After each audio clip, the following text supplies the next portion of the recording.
अस्सलाम वालेकुम रहमतुल्लाहि व बरकातुहू। मेमन दुनिया में आपका हार्दिक स्वागत है। मैं हूं निजामुद्दीन काजी। मेमन दुनिया में आज हमारे साथ मौजूद है मुंबई की बहुत ही मशहूर, मारूफ और शोहरतयाब शख्सियत, जिनकी शख्सियत का तारुफ उनका काम नहीं बल्कि उनकी कामयाबी है, उनका हुनर है, उनका वो सलीका है जिसके बलबूते पर उन्होंने बेहद कामयाबियों को अपनी जिंदगी का एक अहम तरीन हिस्सा बनाया है।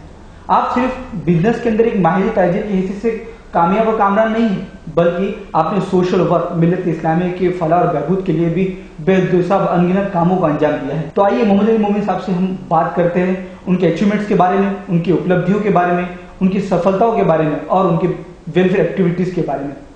मोहम्मद मोमिन साहब, मेमन दुनिया में आपका हार्दिक स्वागत है। Memon education welfare society, Memon Jamaat का, मेमन सोसाइटी का सबसे पुराना और कदीम तरीन एक इदारा है, अंजुमन है, जिसने मेमन समाज की तालीमी तरक्की के अंदर माइलस्टोन का काम अंजाम दिया है, या ये कह सकते हैं कि हिस्टोरिकल रोल प्ले किया है। उसके हिस्ट्री के बारे में तो काफी बातें आ चुकी है, लेकिन उसके प्रेजेंट सीनियर, उसके प्रेजेंट स्टेटस और उसके प्रेजेंट एक्टिविटीज के बारे में हमारे कारिन कुछ जानने के इच्छुक है। बिस्मिल्लाहिर्रहमानिर्रहीम। अस्सलाम वालेकुम व रहमतुल्लाहि व बरकातुहू। सल्लल्लाहु तआला अलैहि वसल्लम। आपने मेरा तारुफ तो जिस तरीके से बता दिया, मैं अपने आप को उतना बड़ा नहीं समझता हूँ और इतना काबिल भी नहीं समझता हूँ। ये बस मेरे रब का करम है कि उन्होंने हम पर हमसे जो काम लिए और हमको इसके लिए इंतखाब किया है, उसका करम है। और अल्लाह, हम चाहेंगे कि हमको वही हिदायत देता रहे जिससे कि हम अपनी कौम की भलाई और बेबूदी का काम करें और हमारी कौम को किस तरीके से हम ऊपर ले आवें, जिससे कि अपनी कौम के हर फर्द, हर बच्चा तालीम याफ्ता हो। और एजुकेशन ही आज के वक्त की रिक्वायरमेंट है, जिससे कि हम अपनी कौम की सारी कमियां और खामियां दूर कर सकते हैं जी। इसके अलावा आपने मुझे पूछा कि हमारी प्रेजेंट एक्टिविटीज़ क्या है वेलफेयर की। तो मेमन एजुकेशनल वेलफेयर सोसाइटी की फाउंडेशन और उसकी हिस्ट्री तो आपको मिल चुकी है। मैं ये बताना चाहूँगा कि आज की तारीख में मेमन एजुकेशनल वेलफेयर सोसाइटी करीब 7 स्कूलें और टेक्निकल इंस्टीट्यूट मिलकर चला रही है। इसमें से बहुत फेमस स्कूल हैं Farooq high school for girls, Farooq high school for boys, Farooq primary school और फारूक इंग्लिश नर्सरी स्कूल। फिर कौसा मुमरा में Patel high school for girls, Patel high school for boys है और पटेल प्राइमरी स्कूल है। और जैसे मैंने आपसे कहा कि हमारा इदारा है अहमद गरीब टेक्निकल इंस्टीट्यूट, जिसमें हम ट्रेड कोर्सेज चलाते हैं और हमारे वहाँ के इलाके के लोकल जो भी बच्चे हैं जो ड्रॉप आउट्स हैं कोई भी वजह से, इकोनॉमिकल कंडीशंस बोलो या जहन के आगे न सीखने की वजह से, वो ट्रेड कोर्सेज हम उनको एडमिट करके, उनको एडमिशन दे के ऐसे सिखाते हैं कि वो फौरन उनको रोजी हासिल हो और वो कहीं ना कहीं अच्छी जगह पे उनको प्लेसमेंट मिले, जो आज के हमारे यहाँ काफ़ी रिक्वायरमेंट है। तो इस तरीके से उनकी जो इकोनॉमिकल कंडीशन है वो भी सुधरती है और उनके फैमिली के लिए वो एक सपोर्ट बन जाते हैं। जॉब बेस्ड लर्निंग का आपने फॉर्मूला जी किया है। आगे जब हमारे स्कूल की एक्टिविटीज़ का जहाँ तक सवाल है, तो ये जो करीब इन स्कूलों में 5,500 बच्चे हमारे यहाँ तालीम ले रहे हैं और नर्सरी से लेके मैट्रिक तक की हमारी ये स्कूलें चल रही है। और अल्हम्दुलिल्लाह ये सब स्कूलें गवर्नमेंट एडेड स्कूलें हैं, यानी हम गवर्नमेंट के जो भी कंडीशंस हैं, जो भी रिक्वायरमेंट्स हैं, वो सबको हमने पूरी करके हमने अपने आप हमारे स्कूलों को हमने एडेड के काबिल बनाया है, ताकि गवर्नमेंट ने हमको इसके लिए एलिजिबल किया है। और अल्हम्दुलिल्लाह गवर्नमेंट की तरफ से हमको सालाना 5 करोड़ रुपए की एड इस स्कूलों में मिल रही है, जो हम हमारे स्कूल की फैकल्टीज़ के सैलरीज और नॉन टीचिंग स्टाफ की सैलरीज और दूसरे डेवलपमेंट कॉस्ट में इस्तेमाल करते हैं। अच्छा। और जिनको ब्रिटिश सरकार ने सर का खिताब भी इनायत की थी। और ये जो सर यूसुफ इस्माइल के नाम से जो जाने जाते हैं, ये भी मेमन ही हैं। और माशाअल्लाह इन्होंने जो कौम का जज्बा रखा था, तो पार्टीशन के पहले हमारे मुस्लिम इदारे एजुकेशन में काफ़ी मतलब बहुत सही तौर पे चल रहे थे, और काफ़ी इदारे थे जहां हमारी कौम की पढ़ाई हो रही थी। और उसमें उस वक्त उनको ये ख्याल आया कि मेरी कौम को मुझे अगर आगे लाना है और हमारी नेशनल स्ट्रीम में उनको एक पॉजिटिव हिस्सा बनाना है, हमारे मुल्क की भलाई और बहबूदी में अब उनको एक आला रोल देना है, तो वो हायर स्टडीज़ ही उसका जवाब है। तो उन्होंने हायर स्टडीज़ के लिए ये बहुत बड़ा कैंपस इस्माइल यूसुफ कॉलेज के नाम से कायम किया, जो अल्हम्दुलिल्लाह आज मुंबई जैसी सिटी में 75 एकड़ के ऊपर कायम है। माशाल्लाह माशाल्लाह। और बहुत ही अच्छा एक इदारा है। लेकिन बदकिस्मती है कि अभी गवर्नमेंट आज हमारे मैनेजमेंट उस पर नहीं है, और फाउंडर्स के जो मैनेजमेंट था वो नहीं कर पा रहा है। तो हायर स्टडीज़ के लिए तो आर्ट्स एंड साइंस का कॉलेज ये बनाया गया, और उस वक्त नामी कॉलेजों में इस्माइल यूसुफ कॉलेज का नाम आ रहा था, जिसमें जैसे कि विल्सन कॉलेज है, कि सोफिया कॉलेज है, उसे इस्माइल यूसुफ कॉलेज का नाम था। बहुत शोहरत याफ्ता कॉलेज था। हाँ, अपने क्वालिटी एजुकेशन के और काफ़ी हमारे जो कामयाब शख्सियत हुए हैं ब्यूरोक्रेसी में या अपने लीडर्स में, यहाँ से तालीम लेके वो आगे बढ़े हैं कि पास आउट स्टूडेंट्स। जी जी। तो कहने का मतलब ये है कि आज वो हायर स्टडीज का जो एक कौम के लिए ख्वाब था, उसमें जितना चाहिए वैसे ही कामयाबी या वो मकसद उनका हासिल नहीं हुआ। इसकी वजह ये है कि पीछे वालों ने जो जैसे हाँ जो इसमें इतनी लगन मेहनत ईमानदारी बरतनी चाहिए और जो कुर्बानियां देनी चाहिए, वो शायद उसमें थोड़े शॉर्ट रहे। इतना बड़ा इंफ्रास्ट्रक्चर, इतना बड़ा मतलब इदारा, उसके बाद में इतना जबरदस्त मैनेजमेंट, फिर उसके साथ में एक कामयाब ताजिर, ये दोनों चीजों को कितना बैलेंस कर लेते हैं, कैसे बैलेंस कर लेते हैं ये उम्र के अंदर भी?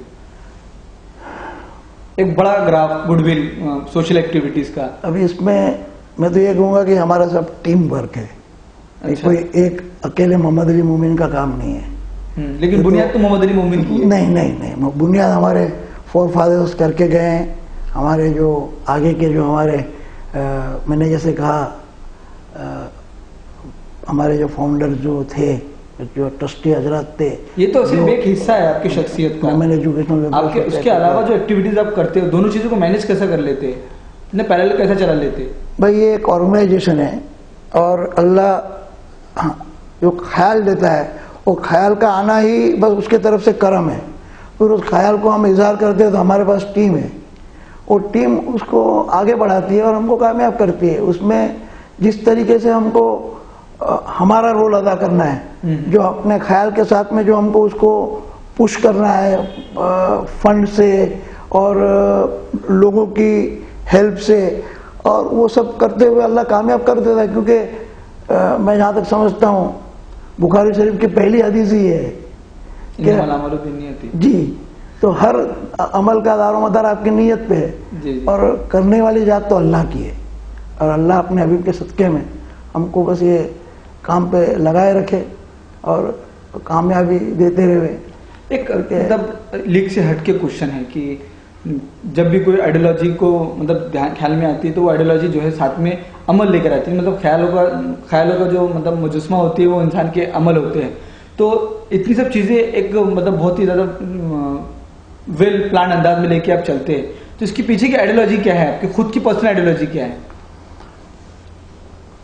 मैं आपको किसी हद तक ये समझाना चाहूँगा, जो मैंने पहले भी कहा कि एक जो ख्याल बनता है वो ऐसे बनता है कि जो बैकग्राउंड होता है, हम इतने सालों से इसमें जुड़े हुए हैं। मैं एक्टिवली वेलफेयर की एक्टिविटीज़ में करीब 25 साल से ज़्यादा से जुड़ा हुआ हूँ। अच्छा। और मैं एक ऑर्डिनरी मेंबर के हैसियत से वहाँ ज्वाइंट हुआ था, फिर मुझे मैनेजिंग कमेटी में लिया गया, और फिर ऑफिस बेरर्स पे लिया गया, और करीब मैं 20 साल के अरसे में वाइस प्रेसिडेंट रहा। तो इस दरमियान मुझे जो तजुर्बे हासिल हुए, जो हमारे बुजुर्गों के जो मशवरे हासिल हुए, उनका काम करने का तरीका देखा, उसमें जो हमारे खुद के एक इंडिविजुअल भी पर्सपेक्टिव और ख्यालात थे जो हमको एजुकेशन के बिना पे मिले थे या मिले हैं, उसको एक ब्लेंड करके हमने इसको आगे बढ़ाया। तालीम और तजुर्बे का हाँ जी, हसीन संगम बोले तो मोहम्मद अली मोमिन। अब ये तो आपके तरफ से आप बता रहे हैं, मैं अपने आप को इतना बड़ा और कामयाब नहीं समझता हूँ। एक मतलब और एक लीग से हट के क्वेश्चन ये कि अभी तक मतलब बहुत बड़ा काम आपने तालीम के मैदान में अंजाम दिया, फिलहाल मौजूदा हालात के अंदर उम्मत मुस्लिमा की तालीमी सूरत हाल को किस ऐनक से देखते हैं? भाई देखो, पहले तो अपनी जहाँ तक कौम का सवाल है, हमारे मुल्क का एक अटूट अंग है जी, और ये हम सबको ये समझ लेना चाहिए कि हमको अगर नेशनल स्ट्रीम में जुड़ना है या अपनों को नेशनल स्ट्रीम के अंदर जब तक हम वो फ्लो में हम दाखिल नहीं होंगे तब तक हम अपनी भलाई नहीं कर पाएंगे, क्योंकि ये मुल्क आगे बढ़ रहा है, ये हमारा मुल्क है। अपने सबको मिल के भाईचारे के साथ, अच्छे ख्याल और अच्छे अखलाकों के साथ आगे बढ़ना है, और ये सब बातें एजुकेशन ही के जरिए आएंगी। बगैर एजुकेशन के हम इन सब बातों के तरफ जो हम सोच है वो हम हासिल नहीं कर पाएंगे। मतलब आपको बोलना है कि मुसलमानों की मौजूदा जो बदहाली और पसमानदगी है उसके पीछे बहुत बड़ा रीजन उनका तालीम से दूर हो जाना है। दूर हो जाना है। अगर वो तालीम को लेकर, तालीम के परवाने को हाथ में लेकर मिनिस्ट्री मीडिया का या मिनिस्ट्री पॉलिटिक्स का हिस्सा बनते तो सूरत थोड़ी बदली सी रहती और बदलेगी इंशाअल्लाह। जो अभी जो एक बेदारी आई है जी, जो हम उसको एक लफ्जों में कहें कि ये एक अभी सोच बनी है हमारे कौम के वालिदैन में कि वो अपने बच्चों को पढ़ाना चाहते हैं। वो मुझे ये फकर हो रहा है कि हमारे कौम के जो आज वालिदैन हैं, बच्चों के जो माँ बाप हैं, वो अपने पेट को काट के भी बच्चों को पढ़ाते हैं। एक वक्त का खाना नहीं खा के भी बच्चों को फीस मैसर करते हैं, अच्छी ट्यूशन्स और अच्छी स्कूलों में दाखिला दिला के आप पढ़ाना चाहते हैं, क्योंकि उनको भी एजुकेशन की वैल्यू समझ में आ गई है। तो ये एक अच्छी बात है और ये हम यही पॉजिटिव जज्बा जो हमारे में जो है वही हमको एक यकीन दिला रहा है कि हम जरूर कामयाब होंगे, और कामयाबी हमारी लिए ही है। अच्छा, बस हम उसमें अपने आप को हम अपनी ड्यूटीज क्या है towards achieving that success is to educate ourself, and education ही हमारे अखलाक भी बनाएगा, हमारे आगे के जो गोल्स है उसको भी अचीव करने की हमको ताकत देगा, और एजुकेशन ही हमारी इकोनॉमिकल जो हालत है उसको सुधार के हमको आगे बढ़ाने में एजुकेशन ही ले जाएगा। तो इसीलिए हमने एजुकेशन को अपना एक मेन मकसद बनाया है।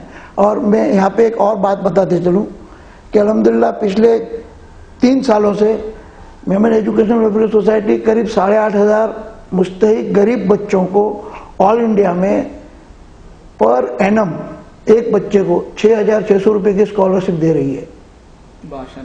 और वो स्कॉलरशिप का भी एक हमने जो मेन एम बनाया वो ये है कि हम इसमें नीड बेस्ड स्टूडेंट को दें। अक्सर लोग यूं करते हैं कि भाई जो पढ़ाई में बहुत अच्छे मार्क्स लाते हैं या आगे कुछ हासिल करना चाहते हैं उनको वो स्कॉलरशिप देते हैं। हमने हमारे बच्चों को